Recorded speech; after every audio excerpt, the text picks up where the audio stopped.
गाली दे करके तो किसी का घर नहीं बनेगा। गाली दे करके किसी का घर अगर बच जाता है, बन जाता है, तो मैं तो कहता हूं कि सबसे ज्यादा गाली मुझे दो। एक बहुत बड़ा संकट हम सब लोगों के सामने है, और ये संकट ऐसा नहीं है कि एक जगह आया है।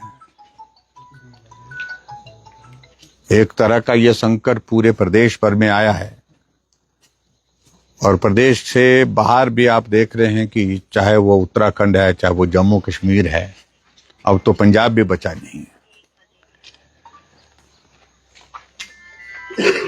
सबसे पहले इस आपदा की शुरुआत मेरे विधानसभा क्षेत्र से हुई,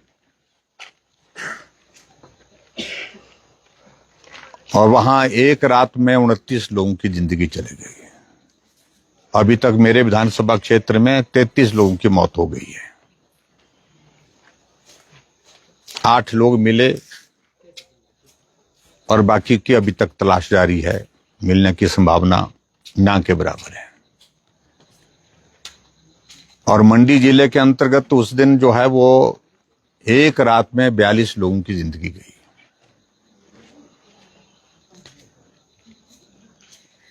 अपने विधानसभा क्षेत्र में भी मैं लोगों के दुख दर्द में शामिल हुआ, कई किलोमीटर पैदल भी चला। लेकिन जैसे जैसे आपदा का ये दौर बढ़ता गया, मैं पूरे हिमाचल प्रदेश में आपदा प्रभावित लोगों से मिलने के लिए गया।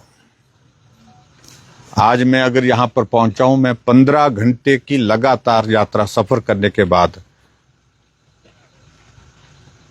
भरमौर का जो इलाका, जहां से अड़सर, जहां एक जगह है जहां से मणिमहेश की यात्रा शुरू होती है, पैदल यात्रा शुरू होती है, मैं वहां से चला हूं। कल रात को 12 बजे बिलासपुर पहुंचा।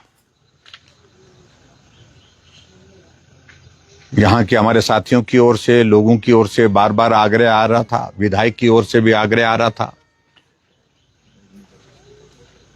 कि द्रंग विधानसभा क्षेत्र में भी बहुत बड़ा नुकसान हुआ है, जिसकी मुझे भी जानकारी है। लेकिन विधायक जी ने कहा कि मैं अस्वस्थ हूं, इसलिए मेरा जाना संभव नहीं हो पा रहा है। अगर आप समय निकाल सकें तो आप प्रभावित लोगों के बीच में जा करके मिल करके आइए। और मैं आज आपके सबके बीच में आया हूं। जो नुकसान हुआ है उस नुकसान की भरपाई तो नहीं कर सकते हैं कोई। मैं देख रहा था जहां से हम चले हैं, चाहे आउट का बाजार है, सारा पहाड़ ऊपर से आ रहा है, चाहे वो थलाउट का बाजार है, सारा पहाड़ ऊपर से आ रहा है। और उसके अलावा जब आपके इस इलाके में, इन पंचायतों में, हम 3 पंचायतों में सुबह से अब जब दौरा किए हैं, इन तीनों पंचायतों में भी वही हालत है। सिर्फ एक ही चीज को लेकर के थोड़ा संतोष है कि जिंदगी बच गई है, जिंदगी का नुकसान नहीं हुआ। लेकिन जो घर की बात है, जमीन की बात है, वो तो रही नहीं। ना घर रहा, ना जमीन रही, ना बाग बगीचे रहे। और स्वाभाविक रूप से इस सारी पीड़ा को आदमी जो है वो सहन करने की स्थिति में नहीं है। जिंदगी घर बनाने के लिए लग जाती है। अगर घर आपकी आंखों के सामने बह करके चला जाए, घर रहने लायक ना रह जाए, तो आप कल्पना कर सकते हैं कि आपके मन में क्या भाव होगा, क्या पीड़ा होगी। लेकिन आपदा है उस वक्त, ये इस दौर में ये इसके बारे में अब किसी को बोला जाए वो भी उचित नहीं है। हालांकि जब ये आपदा का दौर मेरे विधानसभा क्षेत्र में आया तो हमारे कांग्रेस के लोगों ने कई तरह की टिप्पणी की है, तो जयराम की वजह से बोलते हैं। आपदा किसी व्यक्ति के कारण नहीं हो सकती है। आज भरमौर में वहां पर 17 लोग जो है वो यात्री मर गए। आज सुंदरनगर में 7 लोग जिंदा दफन हो गए। नाचन विधानसभा क्षेत्र में 9 आदमी एक जगह दफन हो गए। कुल्लू के शहर के अंदर 12 लोग एक जगह दफन हो गए।